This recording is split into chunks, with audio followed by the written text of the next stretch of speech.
Hey everybody, it's Colin Nitro from Nitromaniac TV's wrestling channel, and it's Nitro's take on what I thought was not only one of the events of the year, in my opinion, but one of my favorite events I've seen this decade. New Japan Pro Wrestling's Dominion 2018 card from June 9th, 2018 from the Osaka Joe Hall in Osaka, Japan.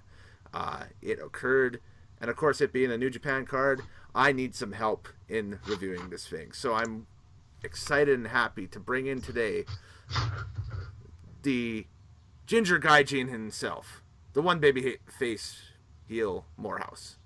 How you doing? I'm feeling good. I'm feeling like Ginger Simmons right now, and we're just gonna rock it out. Who? I've never heard that name before.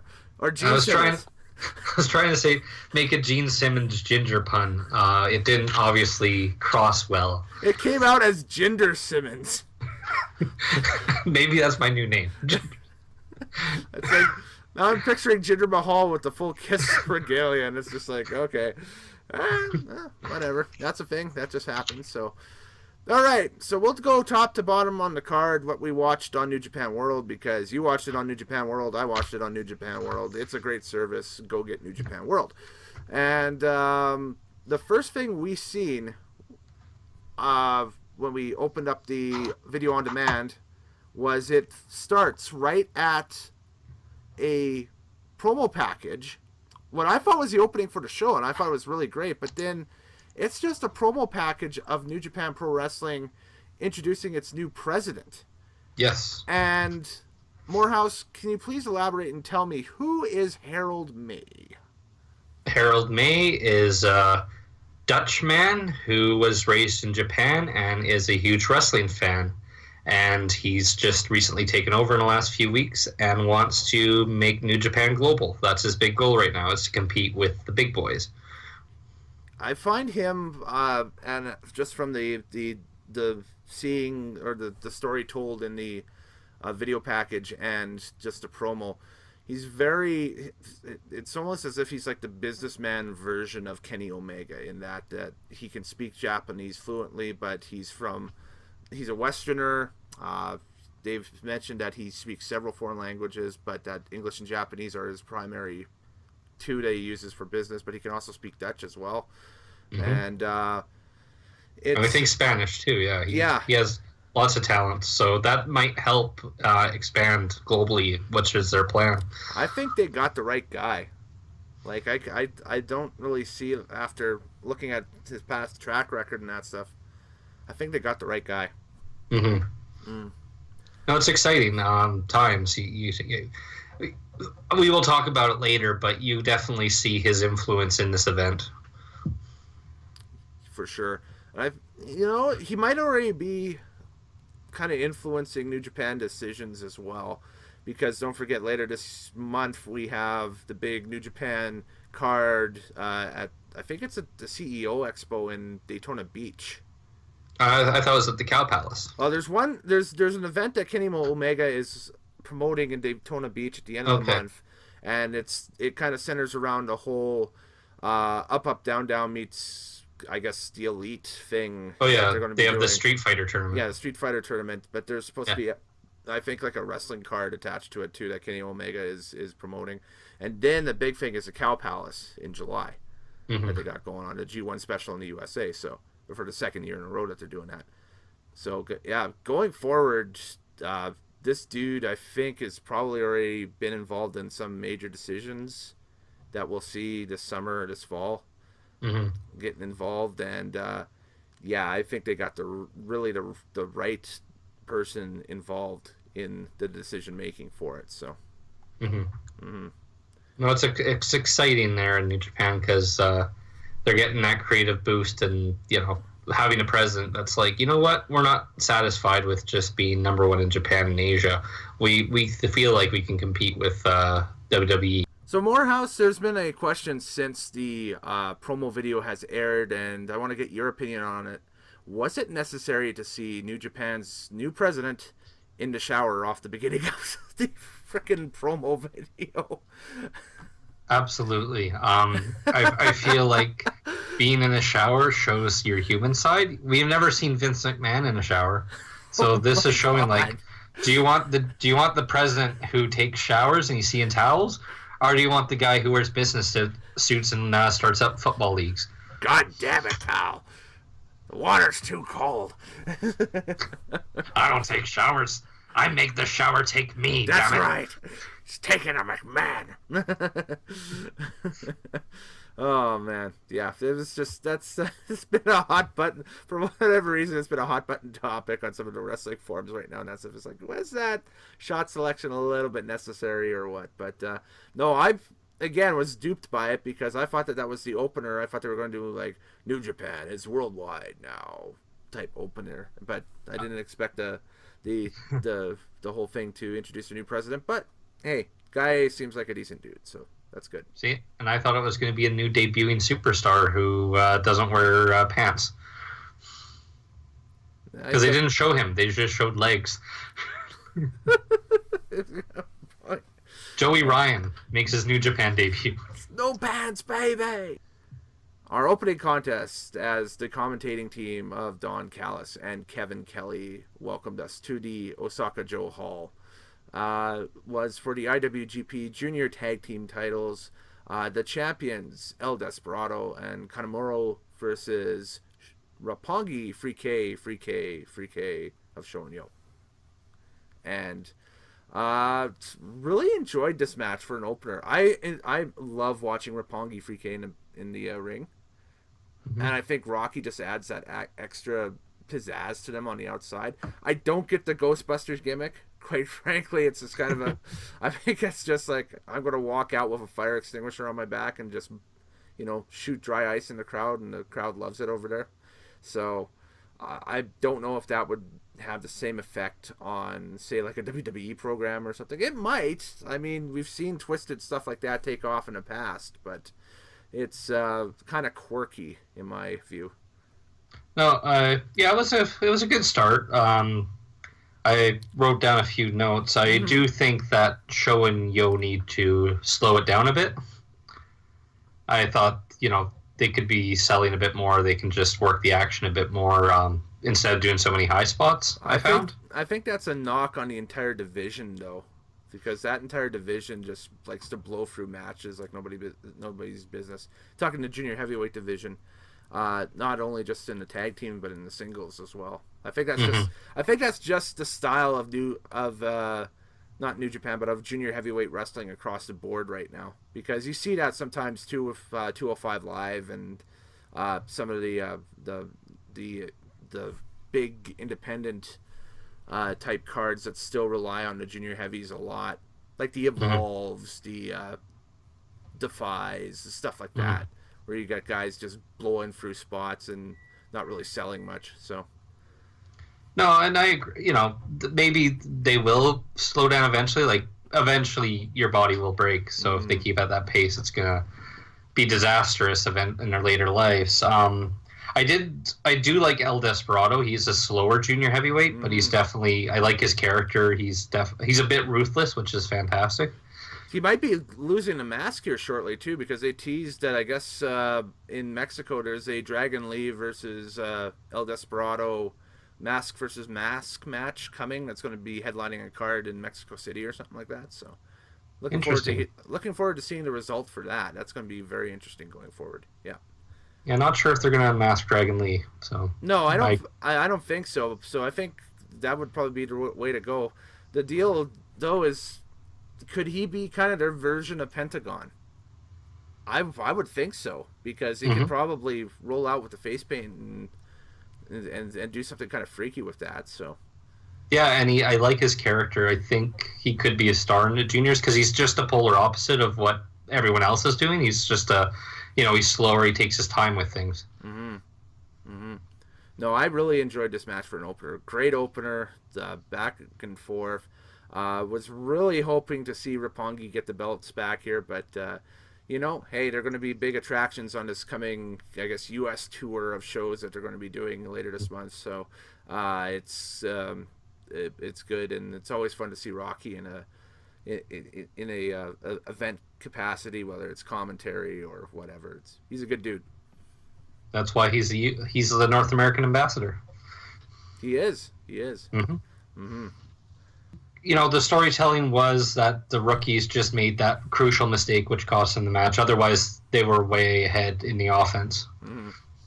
Second match on the card had Taguchi Japan without Taguchi at ringside, which I thought was kind of weird. But, you had Juice Robinson and David Finlay taking on the Chaos team of Yoshihashi and Jay White. Moorhouse, am I the only one that thinks that having Jay White in Chaos is kind of like, okay, you guys have hired your own assassin. This guy's going to snap on you, and over the course of the next 6 months to a year, bad foreshadowing, he's going to rip apart your faction left, right, and center, because other than Okada, Chaos has nothing right now. Yeah, this wasn't a great night for Chaos. We'll talk about it later, but Jay White and Yoshihashi, as soon as the match started, Jay White went for cheap shots, and Yoshi just shrugged and didn't know what was happening, and eventually joined in, but it's definitely not his character to do that. Right. But yeah, Jay White is, I don't know. I don't know why they threw him in Chaos. I guess everyone needs to be part of a stable, but he definitely doesn't quite fit like a glove. No, I thought that this match here just really showcased the rivalry between Finlay and White a lot. And it's one of those things where I think Finlay will probably be the next U.S. heavyweight champion. I think they're just waiting for a spot to do it in. Because I'm finding that, okay, if Juice goes one-on-one with Jay White, which is probably what we're going to see at the Cow Palace in next month, I would think. It's probably one of the semi-main matches for that, and deservedly so. I think that both guys could probably pull off a real decent semi-main match. I think, unfortunately, Jay White probably walks out of that with the belt, and then once they get back into Japan for the G1 and that stuff, I think later on in the year, I think we'll see David Finlay finally overcome that 0-10 streak he's got. Like, it's some insane number against Jay White where he has not beat him at all in like 10 or 11 matches or something. And I can see that happening. I really could. But, and then another thing too is, what if Juice walks out with the U.S. heavyweight title out of San Francisco? And that's a real possibility as well. I think that's both options on the table right now that they can go with the storyline is Juice walks out and Finlay gets so jealous that Juice in one match took what it's been taking 10 matches for Finlay to do and has beaten Jay White, and just gets overcome with whatever, and maybe Finlay turns heel, because I don't see Juice turning heel in this at all. He's too candy cane. Yeah. I think Juice is going to be face for a long time over there, But hey, kudos to Juice as well, because he's gone from a guy who was Kevin Owens' first job squash on NXT to, this star in Japan now with this character. So his value is just probably skyrocketing day after day. So. Absolutely. As soon as he got released from NXT, he went to the dojo for 6 months and trained Japanese style before he even made his first TV appearance there. Which that had to have been like, okay, take everything you've learned and just deprogram yourself, because that's like trying to learn French and you spoke English your entire life, right? So it's so backwards. So, but hey. Yeah, I see your scenario though. I see Robinson maybe winning the US. Then once the G1 starts, maybe Finlay gets a win over Robinson and fights for a title shot. But Robinson's like, hey, man, we're friends. Why would I give you the title shot? So they could start that little angle there. All right, next match was Suzuki-gun, Minoru Suzuki and Zack Sabre Jr., or Team Submission Dudes versus Tomohiro Ishii and Toru Yano, which is a weird... they're a tag team. Moorhouse, give me Suzuki versus Ishii forever. Let those guys just fight for like 10 hours straight, because that was just it reminded me of watching like old school Pride or UFC or something like that. Just two dudes just chopping the hell out of each other. It was hilarious. It was great. I loved it. That was awesome. Can we see some death matches between the two? Because they're big hitters. Oh, exploding light tubes, Moorhouse. Let's get some Big Japan up in here. Come on, some battle arts. Man, that just, and that woke me up, like, because the first two matches were okay, but they were they fit certain styles and that stuff. Where I think the second match had kind of a decided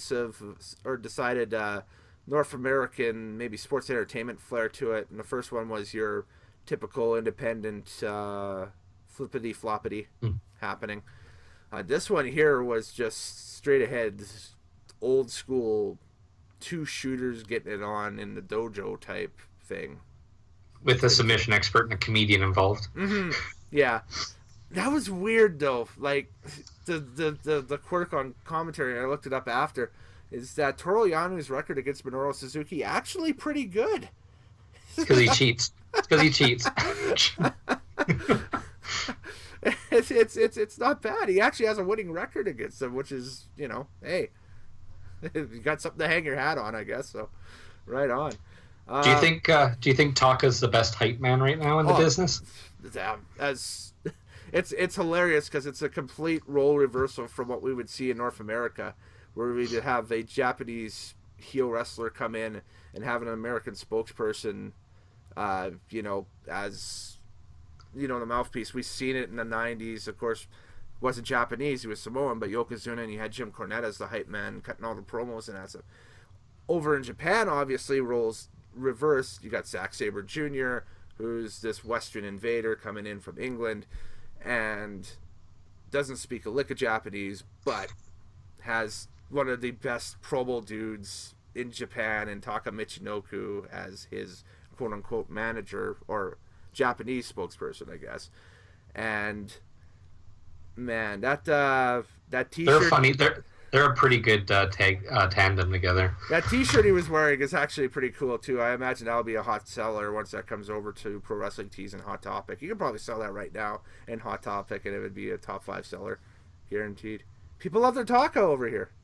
People love Taka, so yeah, no, it's great to see him back 20 years after his initial run in WWE, comes in with New Japan right now and is playing a pretty pivotal role. I thought he was awesome during the Okada Zack Sabre Jr. match from a few months ago at Genesis, I believe it was. Right after the Japan Cup, yeah. Yeah, exactly. And this one here was, man, he's so hated and so vocal on the mic, and jeez, wow, great heel. Wow, I just love the dynamic because Taka's just hype, and then Zach will talk, and he's just like F-bomb.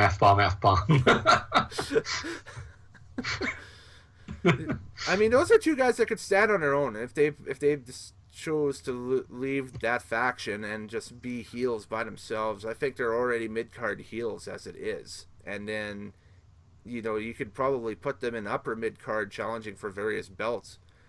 I mean, I did make a note here because I did take notes because that's the type of guy I was this weekend. No worries. I think I can see a chaos explosion happening soon.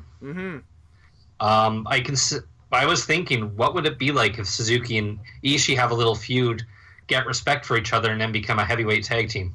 Ooh. Well, Young Bucks are losing a belt. Spoiler alert for later on, but yeah, I don't see Matt and Nick surviving that. First, I would be really interested in the Ishii Suzuki tag team. Yeah, they would just stretch people. That's stretch people and cabbage them, potato them. That's it. Yeah. They were flying in that match. But seriously, I want to see these guys go for. Give them 30 minutes in an Iron Man match. Don't give them an hour because that would be way too long. And after 45, you're like, okay, what else is on? But they're also in their 30s to 50s. So yeah. Give them 30 minutes in a cage and just say, okay, Iron Man rules. That's it. Most falls in 30 minutes, and I think that would be sufficient enough. And if you want to add a little sports entertainment flair with Suzuki Gun trying to interfere or something like that, go for it. But just do that. Give some sort of stipulation like that, or even a 2 out of 3 falls would even work too. But that's just have them go 1-on-1 because I think just the crowd is ripe for that right now. That would just because Thunderdome style. I don't know if you saw the Matt Riddle Suzuki Bloodsport match from WrestleMania week yet, Moorhouse. Not yet. But Suzuki is just over in North America, like big time over.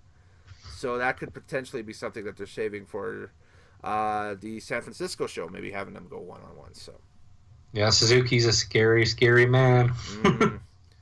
Yes, indeed. It just what would a guy like Stu Hart think of those two in a ring? He would just be like, yeah, this is is that your Stu Hart voice? this is wrestling right here. Yeah, this is good. That's my Stu Hart. That's my best Stu Hart. Hey, Davey, Owen wants you to tag with him. I think it'd be good. Your Stu Hart sounds like an old Chicago blues musician.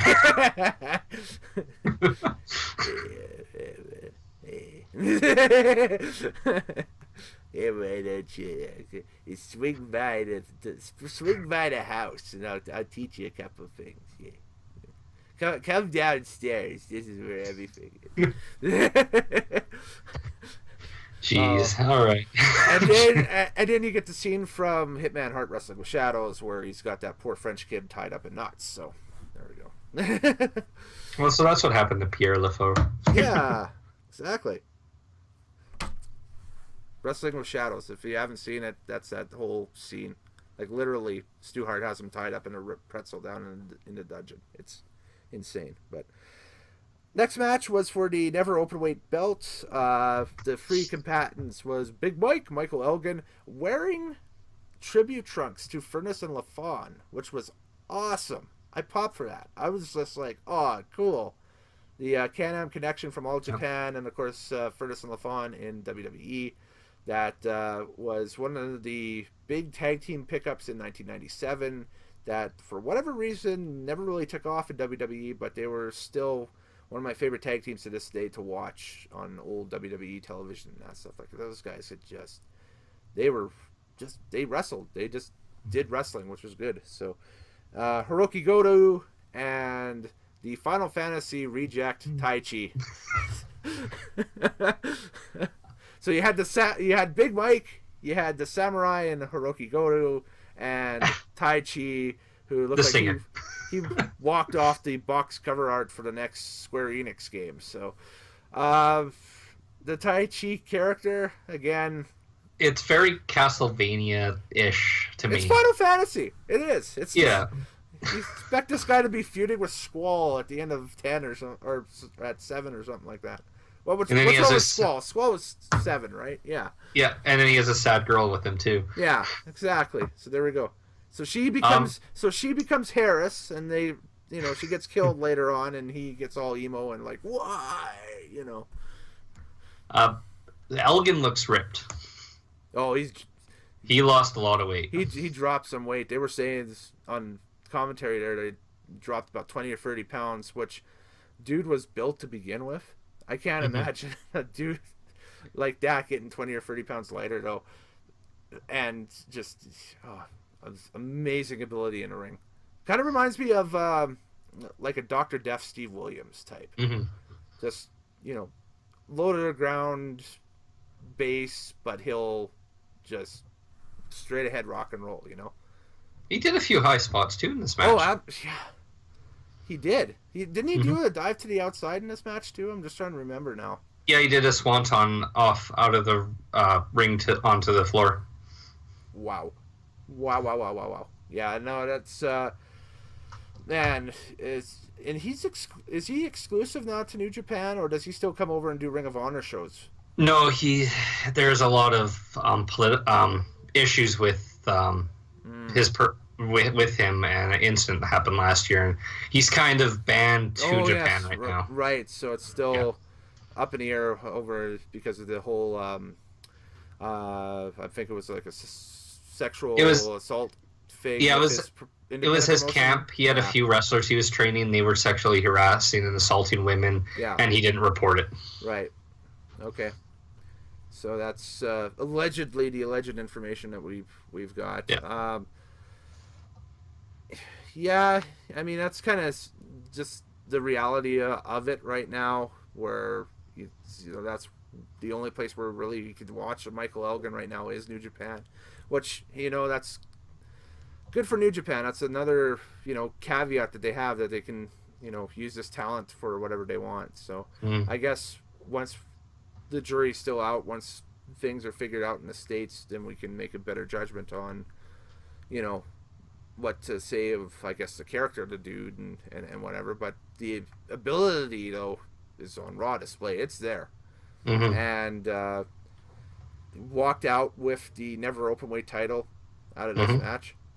Another Canadian holding a belt, which is always good. So, I'd love to see him and Goto go at it, though, without our Final Fantasy friend. Yeah. Without Tai Chi, exactly. Yeah. Tai Chi can go fight Donald Duck in the next Kingdom Hearts game. And, yeah. And we could have Goto and Elgin go one-on-one. Maybe in San Francisco. Maybe later on down the line we'll see that, I think. Well, they hinted at it that he raised the belt right in front of Goto's face and then nodded. So I think they're gonna have a rematch. Yeah, I think get them one-on-one and let's see what happens. I think that's another match that, building it on paper the San Francisco card. If you go ahead with what we've talked about already and have, a one-on-one match between Suzuki and Ishii and a one-on-one match between Goto and Elgin, right there, that's a full hour of your show if you devote it to those two matches. Like, both those guys can do 30 easily. So, man, just and Goto's the type of guy that, if I was WWE and I was looking at anybody on that roster right now, I think the guy that would make the most impact to come over to North America would be Goto.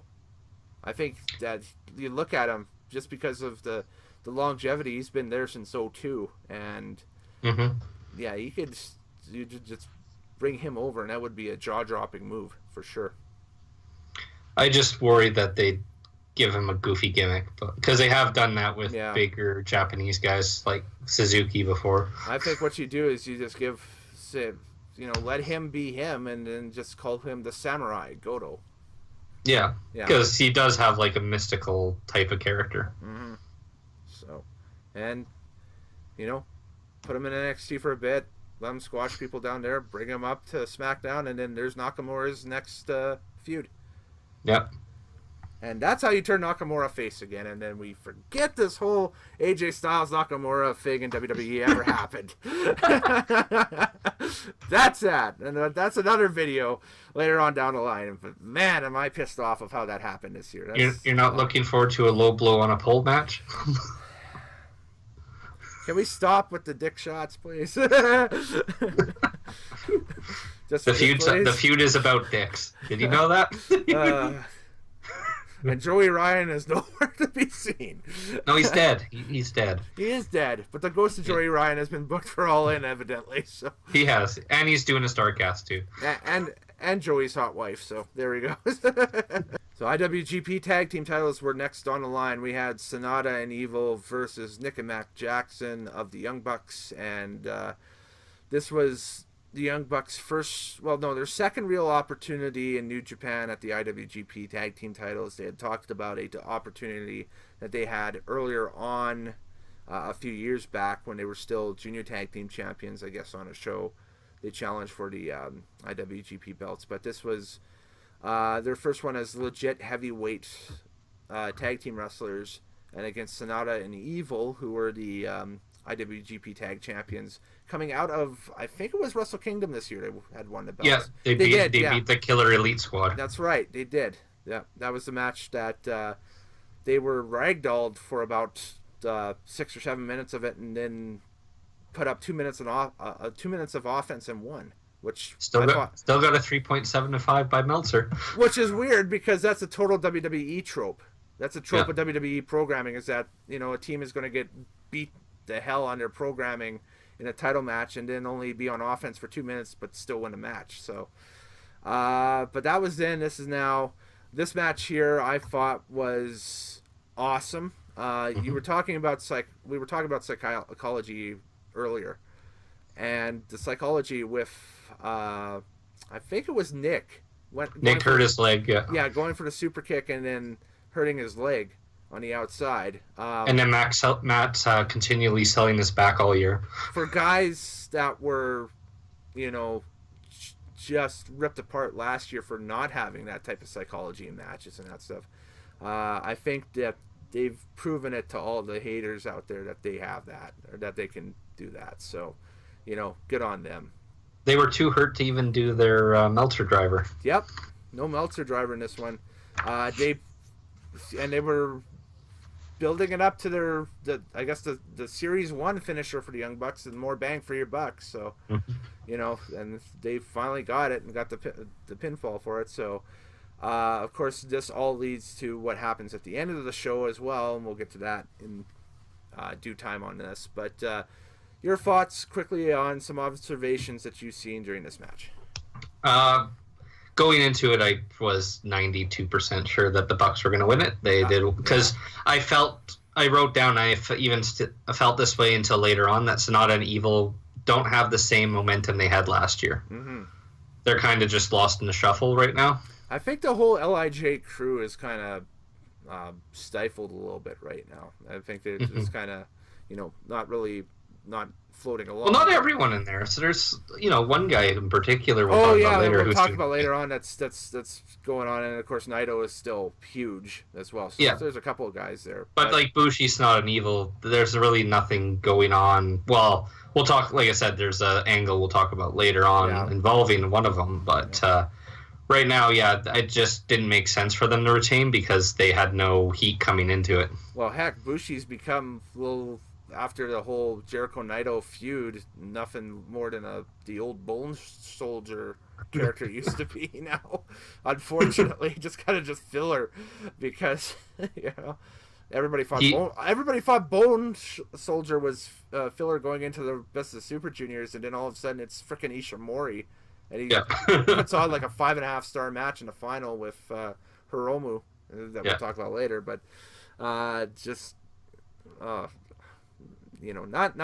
a good time to be him, but Sonata and Evil as well. I think that the run its course there with them. Again, it wasn't really the most spectacular way that they won the tag belts at Wrestle Kingdom. I think that just continued the feud onto the next night between Suzuki-gun and LIJ. Yeah, that was the whole idea of that. But and I think it hurt too because Evil got hurt early into the run, a couple weeks in, and then there was no title defenses for a couple months.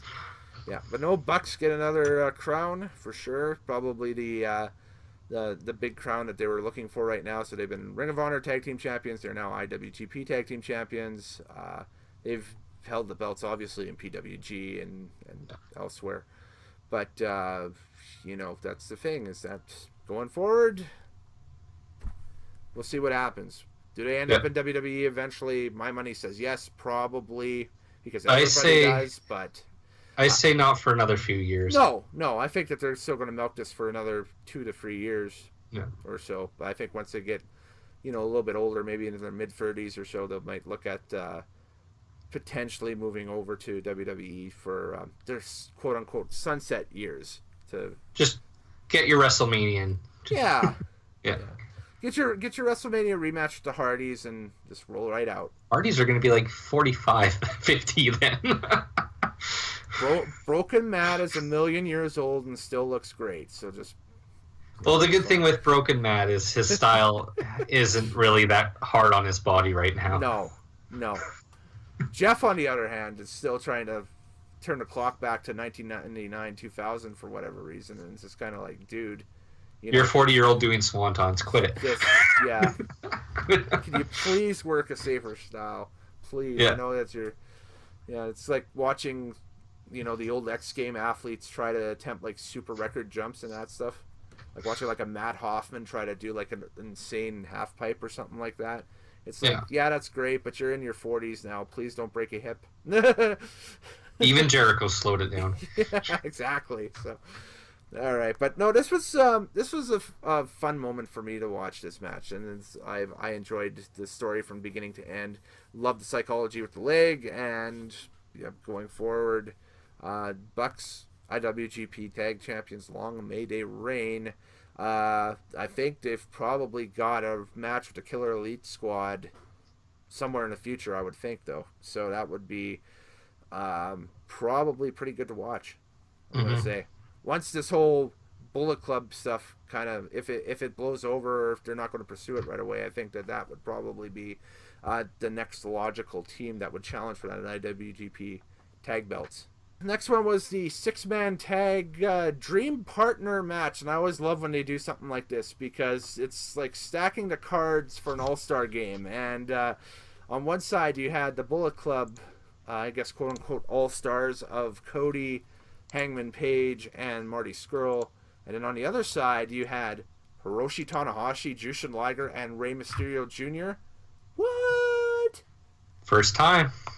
So flip the clock back. Strong Style Evolved was supposed to be Liger and Mysterio one-on-one. Mysterio got hurt prior to, couldn't do it. Showed up at the card.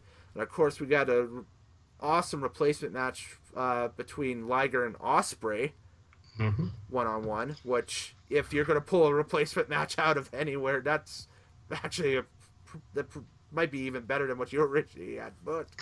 But, so that went through. And then Marty interfered after. Yeah, Marty interfered after, sets up the situation, and Mysterio's still saying on all these podcasts and everything that I still want to go over there, I still want to do something, still. Finally, planets align, stars align, bring him in, 6-man tag, and he comes out dressed like the New Japan logo. Yeah, he's half WCW Ray and half New Japan Lion. Yeah, which, and you know what? You can tell from just his face and how he's just with the eyes and how lit up he was and everything. Just he was geeked, excited, jacked to be there, and just it was refreshing to see. It kind of tells you that sometimes these veterans get into moments that that might turn the clock back for them, and they're like kids again. So, and it was fun watching Ray in this match because again the clock turned back and he was a kid again here. So, well, he got the tag with freaking Jushin Liger and Tana, and Tana's also a legend in New Japan. Yeah, the John Cena New Japan, Hiroshi Tanahashi. So there you go. This match, showcased everybody, which is something that New Japan is amazing for in these multi-man tags that they do. I think they do an awesome job in showcasing everybody's abilities and that stuff. Liger escaped Scurll's finger-breaking spot, which was hilarious. I love that. That was a great little nod to everything that Scurll had been doing. So Scurll got his comeuppance in this match too, and he played coward a bit too. He did, yeah, which was awesome. That was fun to watch. So Cody got the pinfall, and it goes out on Twitter right after and is complaining that it took him 32 minutes to get the said pinfall over the Legends. So that kind of shows you that his heel character is still as hot as ever and that stuff, and just with the crowd and everything. So the crowd was hot for it was such a awesome match. The crowd didn't sound like a Japanese crowd during that match. They sounded more like an American crowd because they were cheering and booing and everything. So it was good. It was, again, like it was not so much a strong style pace. It was more kind of your North American sports entertainment type pace, but that's what you needed in that type of match. So and they were working the crowd too. I mean, there was one spot I laughed where Cody started doing push-ups and then posing, and then Tana just shrugged, and then he started doing better push-ups and a better pose. And a Hindu. Yeah, he did a Hindu squat too. So it's like, oh, okay. He is ready. He has done his morning routine. He is ready. Okay. But it's just, it was definitely, I felt it was more of a North American, 80s style, WWF style match. Which is fine. That's good. Yeah. With those guys, it was great. Going forward, Tana and Cody maybe in San Francisco. I'd watch that. That'd be a great match. Yeah. Maybe you have Skrull and Liger 1-on-1 as well. Finally. I'd like to see would like to see Mysterio sign a 1-year commitment with him, because I could see a lot of fun matches with him. I don't know if there's rumors he's committed to the corporation, but we'll see what happens. Right. Well, that's where Harold May comes in and, can scoop up some of this talent now and that stuff, because he's a wrestling fan and he can go forward and grab it. So that would be, I think, one of the first big things he could do is try to lock down Mysterio and maybe some of his cohorts and confidants to come in, because, that would be kind of cool to see Conan walk Mysterio out to the ring or something like that on a New Japan card. I think that'd be pretty wild. So Wrestle Kingdom, maybe. We'll see. Took him 20 years too to get over there, but there you go. So he still has a lot of fan support and appeal. So even if he can't, do the no nonsense junior heavyweight stuff, I mean, he can still milk the crowd, and he showed that easily in this match. I think you put Mysterio right into like the wars with the same Free from the Bullet Club that were in there, and you're fine, because Cody and Ray can put on a good match. So there you go. I think him and Hangman Page would be fun. I think him and Marty Scurll would be amazing. So I think there's tons of, you could even have him and Ishimori 1-on-1. Like, go forth. Do it. Yeah. Endless possibilities. So, such an option. Such option, much wow. As the Doge would say. Doge. Next one was for the IWGP Junior Heavyweight Championship. Hiromu Takahashi versus Will Ospreay in a match that was super flippy awesome. I'm surprised neither wrestler died in this match. That they were trying to, at the beginning of the match, talk about putting Ospreay at this point in his career in the same spot as like a Dynamite Kid. I don't think they mentioned Dynamite Kid by name, but I think that's what they were alluding to, was comparing the two. And I don't think there is a comparison. I still think Dynamite is like, in that top echelon of stars. And I think until Ospreay gets a full-time U.S. run with a company, that we won't be able to compare the two, because right now it's apples and oranges. Dynamite is the better of the two, but... Yeah, their comparison is Ospreay the second best influential British wrestler? Right. I wouldn't even put him as second, though, right now. I'd think he's top 5, but I wouldn't put him in all the way in there. I think he got still guys like... Regal and that stuff, and of course Dynamite Kid, Davey Boy Smith is up there. And now with the whole stuff that WWE's doing, Johnny Saint... Robbie Brookside, Pete Dunne, Yeah. So, like, it's because that World of Sports style is so popular now. Ospreay's style is just more kind of like the American indie late 2000s, early 2010s flippy style. So it's kind of... It's crazy. There are some moments in here where it looks like both him and Taka just land straight on their heads. Yeah. No, it was insane. Hiromu, though, man. Guys, just every time I watch him, gets better and better and better. And he's still so young. Nothing but going up for him still. I think next Ring of Honor anniversary show next year, I think he's probably definitely a mid-card draw. I don't think he opens it up next year. Guaranteed. I think this was a 1-year thing with him and Flip Gordon. I think both those guys will probably be mid-card by next year. So it's just such a...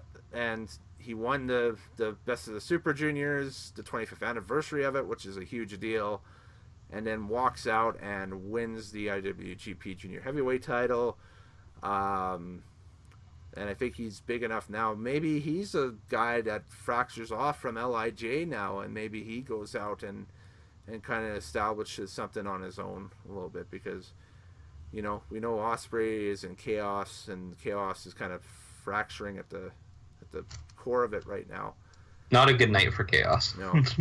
Maybe that's, and Hiromu's just over because of, the weird stuff, and Daryl and everything along those. He's very sexual and yeah, just really, just kind of a weird guy, weird dude. Yeah, yeah, kind of like a Brian Pillman, but kind of more. I guess if you took it to like the umph degree a little bit, like even more nuttier than Pillman was, if that's even possible. So, yeah, no, the match itself, I loved it. I thought it was a great match. It's tough because of the short time frame from getting 5.5 stars with Ishimori, the weekend before almost, and then you rock out with this. Obviously, this match will pale in comparison to the Ishimori Hiromu match, the final from the Best of the Super Juniors, and having watched that one and then coming back and watching this one, it's there's no real comparison between the two. But for a title change, was awesome. I mean, it was NXT caliber title change. Let's just put it that way, like an NXT takeover caliber type title change. Yeah, good pop. Yeah. Not my only issue is Ospreay's gonna die. Yeah, he needs to calm down a little bit. Yes. Yeah. Yeah. Somebody needs to sit him down and be like, "Yo, listen, take a look at Tom Billington right now. He's not doing so well, and part of it's because of what he did in the ring. It's just kind of a deal. So, just need to slow it down a bit." Mm-hmm. All right, semi-main event, which is a match that a lot of people bought New Japan World and everything else to see, and it was Chris Jericho versus Tetsuya Naito for the IWGP Intercontinental Championship. Started hot. First of all, what did you think of Jericho's ring get-up? The whole Malcolm McDowell, Chris Jericho crossover, I guess.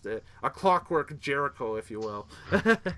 It was okay. It was kind of goofy. Different, a little departure from the character he's trying to portray. Yeah.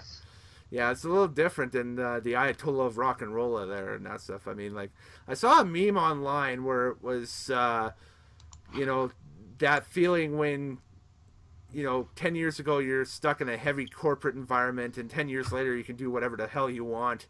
And it had a picture of him in a suit from the Jericho run in WWE versus, now. With a screen capture from the this event. Clockwork Orange, yeah. Yeah, the whole Clockwork Orange thing. And then the next one was the same thing as, like, when the developers hand you a character at the beginning of a video game versus what it looks like after, if they allow you to modify the character during the game. So, i.e., I don't know, Mass Effect, kind of that type of thing. So, yeah. Man, just, again, he brought out another, just when we think Jericho is going one way, he just changes the questions. It's like a Roddy Piper thing. When you think he got out of the answers, he changes the questions. So, God, it must be great to be him.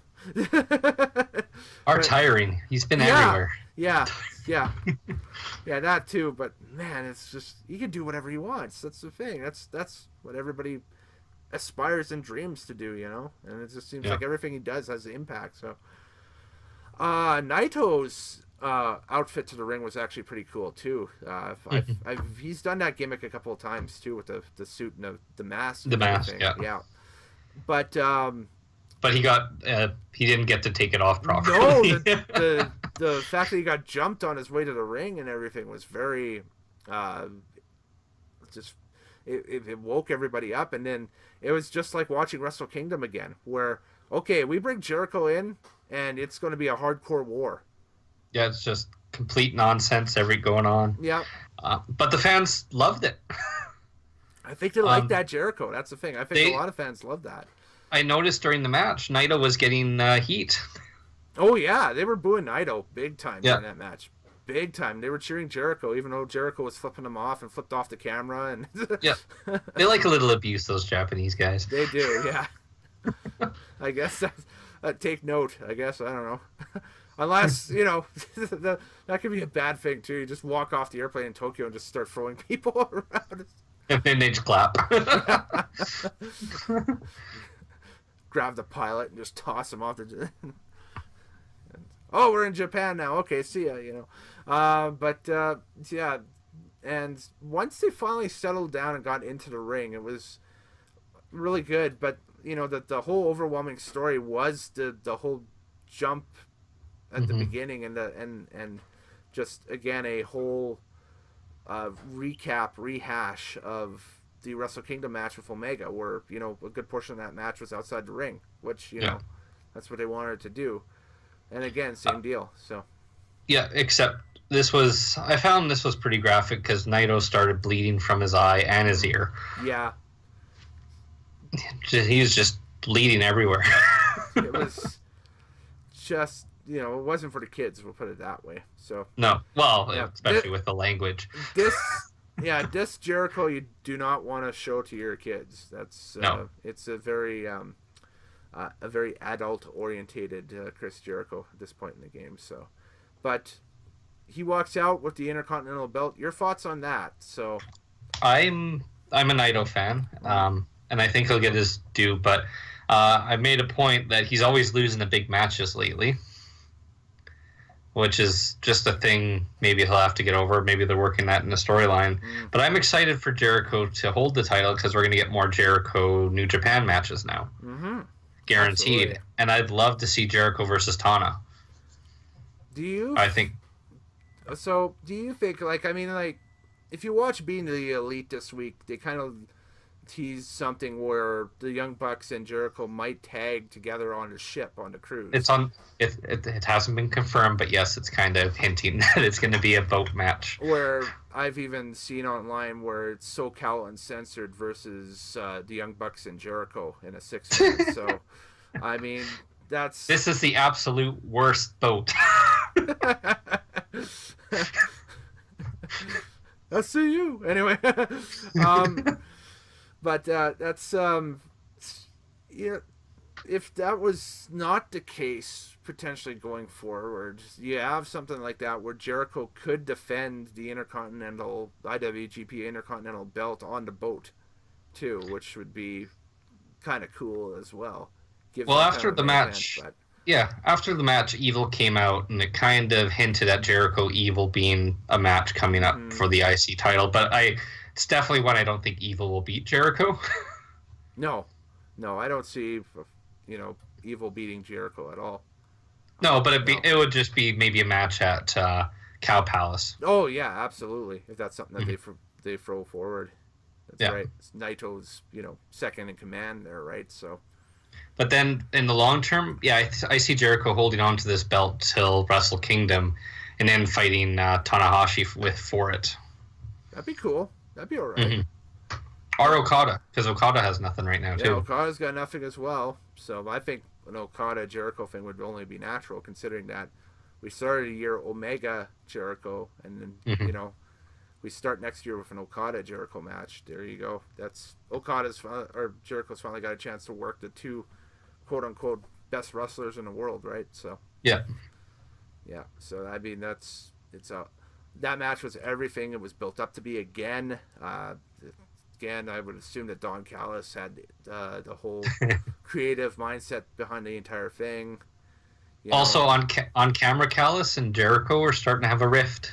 Ooh. Because Callis even said, Jericho is acting completely nonsensical. He is scaring me right now.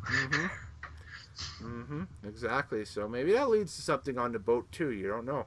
I'm thinking somebody's going to end up getting thrown from the boat. The Callis. Yeah, somebody's going to take a dive into the ocean here off the boat. Guaranteed. Yeah. The way this is going. Somebody going for a swim is what it is. It's Bash at the Beach all over again. Yeah. Toss him from the boat. You should do a Royal Rumble on a boat. They can have a loser walks off a plank match. Yeah. The Ocean Rumble. The Ocean Rumble. Ocean Rumble. That's right. In Saudi Arabia. Elimination occurs when you get thrown from the ring and both feet must hit the water instead of the ringside. But what if they do a Shawn Michaels? Have sharks around the ring where they're just biting. That'd be cool. Kind of pop up and You spent all the budget, but that's okay. That's right. That's sharks freaking laser beams on their heads too. Make it like a death match type thing. Ah. The last time we did an animal match, it involved dogs humping each other, while Al Snow and the Big Boss Man tried to avoid them. Yeah. Let's not do much more live animal matches. Then finally the coup de grace, and I think it's about time we get to this one. Omega Okada IV for the IWGP World Heavyweight Championship. And this thing was intense. A 2 out of 3 falls match, and I have the times here. The first fall went to Kazuchika Okada, 28:47. The second fall, Kenny Omega, 19 minutes and 10 seconds. Third fall, Kenny Omega, of course, with the victory, 16:53. For a total of, and get ready, 64 minutes and 50 seconds of wrestling euphoria. It was amazing. Steamboat and Flair would be proud. We'll never see this again, I don't think. This has just been, between both of these guys, this is maybe, you could say that it's probably the last great wrestling feud maybe ever. This is the end, and it was everything. Mm-hmm. Yeah, I mean, this is something where last year, coming full circle, I talked about it on this channel, and I said that, when it does end, it will be, noted in the history books, time capsule worthy, where you can, throw it on a file and bury it, and then 50 years later, people will wonder what this wrestling is, and pop it in, and, oh, okay, that's that art form that they were so big about back in the day. So, that's, you file that, and you just put it away, and you leave it for future generations to enjoy. That's it. There's no complaints about it. I can nitpick. Go ahead, because I'll nitpick too. But I wanted to make a tally. I didn't do it, but how many Rainmakers, drop kicks, V triggers, and German suplexes this match had? It kind of got a little repetitive after the 30-minute mark. Yes, that's right, because both guys were going, with their staples throughout it. Yes, but the fact that it was such a struggle for Kenny to land the V trigger, and then, the same thing with the Rainmaker clothesline for Okada and stuff. Mm-hmm. But I tell you what, Okada's drop kicks are just still the best in business, and so on and so forth. But I love the fact that there was no outside interference on any of the falls either, which was great. It was just a pure one-on-one thing. Yep. I mean, that's that's something that if you watch Being the Elite episode right after, that they posted, that Cody walked right up to Hangman Page and said, "Listen, we're not interfering. It's Kenny's night, so leave it alone." So, my favorite move of the whole matches are the backwards hurricanranas. Those are kind of out of nowhere. They're insane. They're who was the innovator of offense back in the 90s, late 90s? The innovator of violence? No, innovator of offense. I don't know offense. I just know violence. Because Nova had that moniker for a while in ECW, but that was like 2000, 2001, like in the waning days of ECW. I know Dean Malenko had 1,001 holds. Yeah. That might have been him, was just the innovator. There was a guy who could just call himself the innovator. I think it was Nova. And even him couldn't comprehend what these guys are doing now. It's just one of those things where it's like, wow. I'm glad you clarified, because I thought you were going to compare Kenny Omega to Tommy Dreamer. No. That's two completely different things. Mind you, the way the independent landscape is in North America, we're probably just mere weeks away from a House of Hardcore Kenny Omega, Tommy Dreamer main event, right? In Tommy. Right? So, but, that's... Both guys are elevated now to superstar status, and then at the very end, the rift between the Young Bucks and the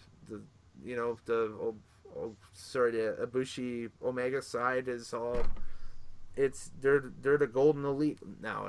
They're a 4-man unit, and I think it's happened. I think now that what we had forecasted last year happening is starting to happen, where the elite is kind of split off into their own now. I think they've started their own deal, and Cody's left with the Bullet Club, but the Bullet Club now is Hangman, Marty, God, Fale. That's pretty much it. Yeah, all the Japanese stable, and then Cody, Marty, and Hangman. Yeah, that's it.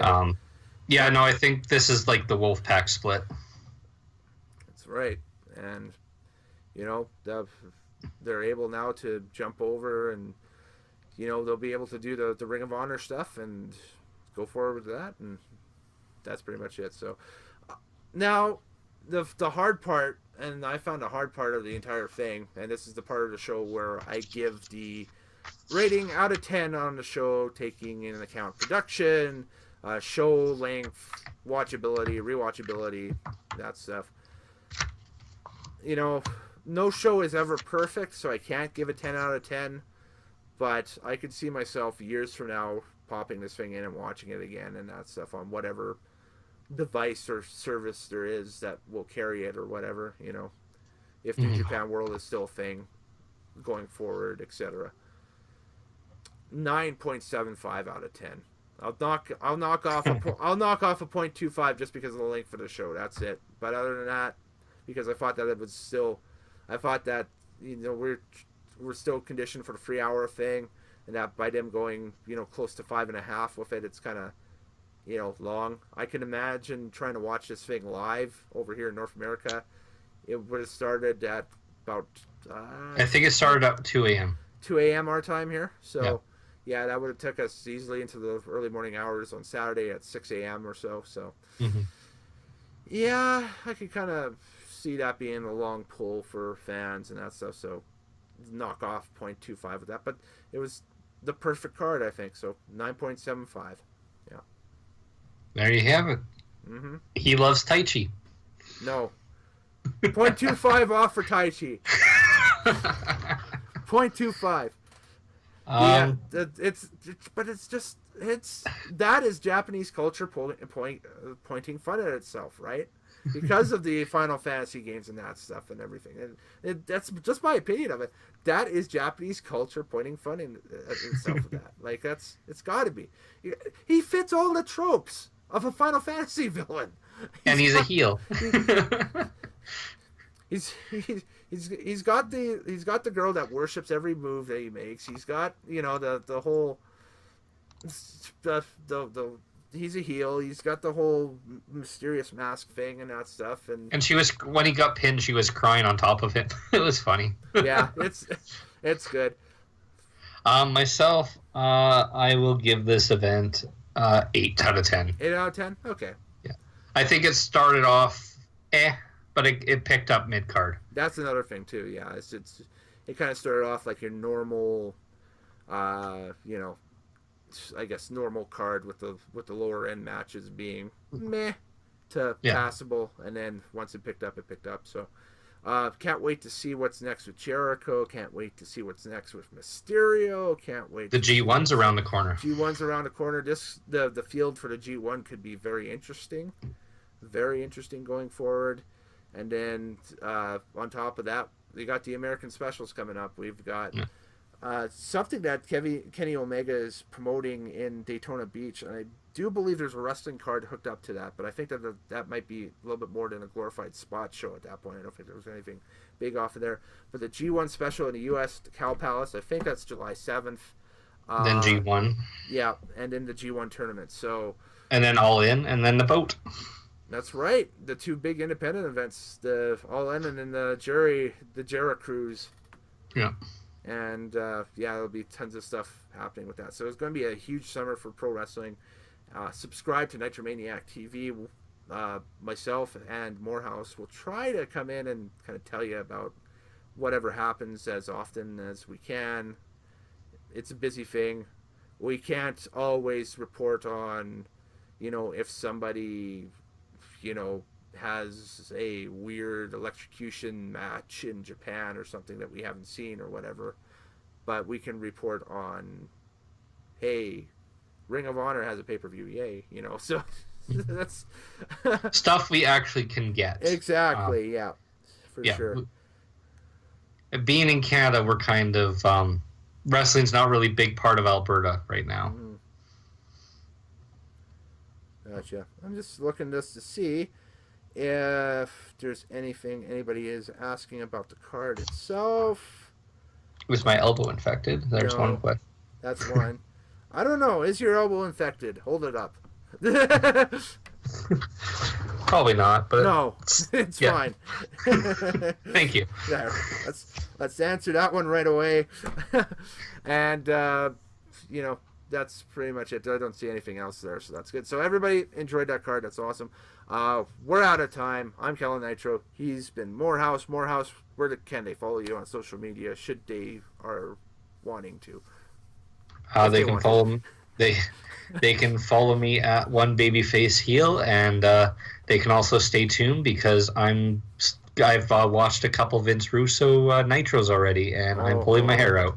Oh, is that why you're bald? Yeah, that's why I'm bald. I'm gonna do a Follow the Russo blog. Follow the Russo. Oh man. I'm Kellen Nitro, and I'm going to stay with stuff that I am passionate about watching and not subject myself to abuse because God knows in my previous YouTube life I did that too often. So I want this to be a happy spot. I want this to be a nice, fun channel of creative opinions and stuff on the wrestling business. I know it's kind of crazy to think so because everybody wants the internet to yell at people for doing stupid stuff, but there we go. So but anyways, later days, I hope you enjoyed New Japan Pro Wrestling Dominion, and happy wrestling watching, folks. And if you haven't seen this, go to New Japan World and check it out because it is the show of the year in my opinion up to this point. It might be show of the year at the end of the year. We got to wait another 6 months to figure it out. There might be some candidates coming up. We've discussed one, if not two of them already. If All In is being broadcast on pay-per-view, I'm sure that'll be a fun one.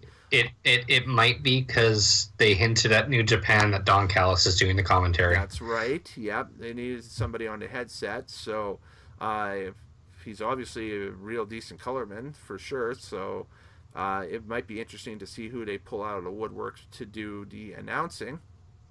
By God. That's just my pick, though. But anyway. But going forward, there's that. There's, of course, the Jericho Cruise we talked about as well. And the 1,300 WWE pay-per-views. Goddamn WWE pay-per-views.